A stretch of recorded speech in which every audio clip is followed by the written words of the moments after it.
Welcome to Smart Connections with the experts in the application speak. And I'm here with Terry Dunlap, who is CEO of an interesting company called Tactical Network Solutions. And they have a very interesting solution for IoT, cloud, embedded security protection.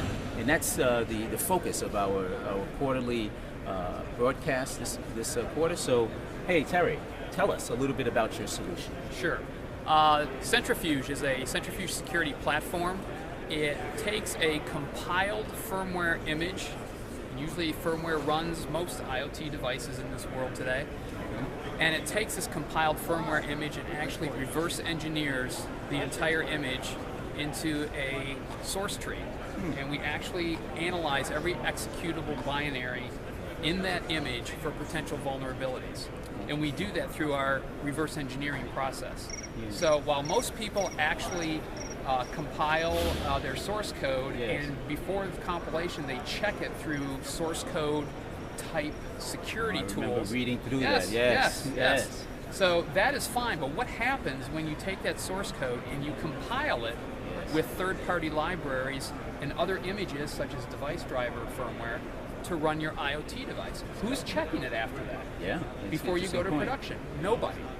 It's usually hackers that check it for you once it's been released publicly. Interesting, right? Yes. So what we do is right after you compile it and before you go to production, we drop it into Centrifuge, and Centrifuge will tell you where the buffer overflows, command line injections, and other critical vulnerability points are, so you can go back and correct those before you go to production.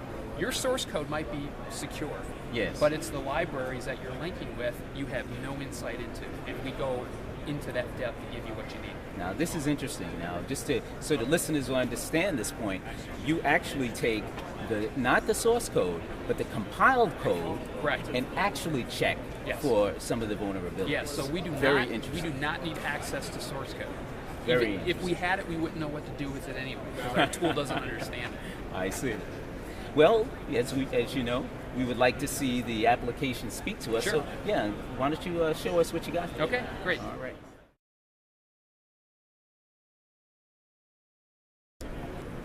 All right, so let me show you this technology because this is really cool, and I don't think there's another tool on the market that does quite what we do. So remember, what we're trying to do is take the compiled source code after it's been linked to all these third-party libraries and other images, and then analyzing that without source code after it's dumped into Centrifuge. So let's take a look at what that does. So here's the dashboard where we can actually put in some actual firmware images, and here we have some from D-Link, Eris, and TrendNet. Now once it actually goes in here, it takes about 20 to 30 minutes to actually produce the results. And here's your typical report overview.